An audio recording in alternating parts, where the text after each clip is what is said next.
শ্বাসটার কারণ আমাদের আমাদের এই পোশাকটার কারণ হচ্ছে 21শে ফেব্রুয়ারি ভাষা শহীদ দিবসের জন্য শ্রদ্ধাঞ্জলি জানানোর জন্য এই পোশাকটা পরলাম আর কি।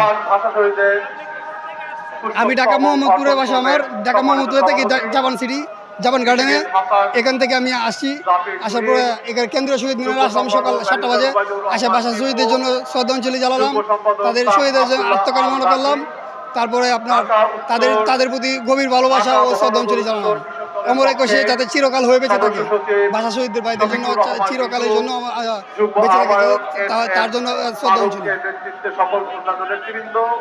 এবং ঢাকা মহানগর দক্ষিণ কৃষক দলের পক্ষে জি আব্দুল বক্কর আপনার আরো অনেকেরই আরো 5 জন তাদের নাম হয়তো মনে আসতেছে না, এখন আসতেছে না। এটা হয়তো আপনার আব্দুল বক্কর, ওরা আমাদের জন্য শহীদ হয়েছেন, জীবন দিয়েছেন।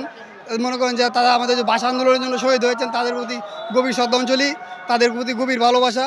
দেশ নিয়ে তাদের গর্ব, আমাদের সবারই গর্ব। তারা শহীদ হয়েছেন, রক্তের বিনিময়ে আমরা দেশ পেয়েছি। আজকে 21শে অমরে 1952 সালের ভাষা আন্দোলনের যুদ্ধতে আমরা এই সারা বাংলাদেশকে আমরা আজকে চোখের সামনে দেখতে পাচ্ছি। এটাই আমাদের গর্ব, এটা আমাদের সব কামনা।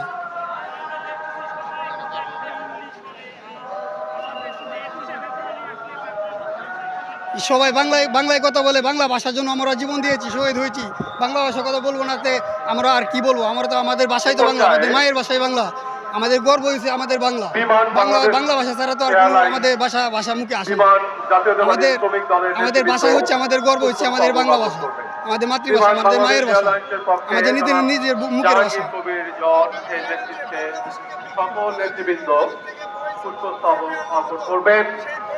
এর পক্ষে আরো রয়েছেন মোহাম্মদ আব্দুল রফিক, পরিচালক প্রশাসন ও মানব সম্পদ যুগ্ম সচিব, এবং এর সাথে রয়েছেন তাদেরকে আমরা কি বলবো, তাদেরকে আমরা মির্জাপুর ছাড়া, কাপের ছাড়া, দুনিয়া ছাড়া তাদেরকে আর কিছু বলার নেই। আমরা বাংলা ভাষার জন্য শহীদ হয়েছি। বাংলা ভাষা আমাদের গর্ব, আমাদের মায়ের গর্ব। আমরা এই ভাষাকে আমরা অনেক গর্ববোধ করি। আমাদের নিজের মন থেকে গভীর ভালোবাসা দিয়ে আমরা এই ভাষাকে ধরে রাখবো ইনশাল্লাহ। সারা পৃথিবীতে যুদ্ধ করতে হয়, তাও আমরা এই বাংলা ভাষার জন্য যুদ্ধ করবো ইনশাল্লাহ। সবাই যাতে একত্রিত হয়ে বাংলা ভাষাকে ধরে রাখতে পারি। শ্রদ্ধাঞ্জলি ও গভীর ভালোবাসা ও শ্রদ্ধাঞ্জলি শহীদের জন্য। এবং অন্যান্য কর্মকর্তা ও কর্মচারীবৃন্দ। জাতীয় তথ্য কেন্দ্র, সংস্কৃতি বিষয়ক মন্ত্রণালয়, যে আমাদের বাংলা ভাষার পক্ষ থেকে মোহাম্মদ ফরিদউদ্দিন সরকার উপপরিচালক,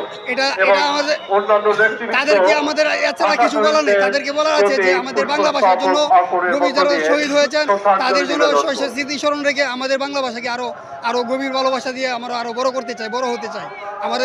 আমাদের বড় হচ্ছে আমাদের বাংলা ভাষা, আমাদের মাতৃভাষা, আমাদের মায়ের ভাষা, আমাদের বাংলাদেশের ভাষা। জাসাসের পক্ষ থেকে আমরা দেখতে পাচ্ছি, জাসাসের পক্ষ থেকে ভাষা শহীদদের প্রতি গভীর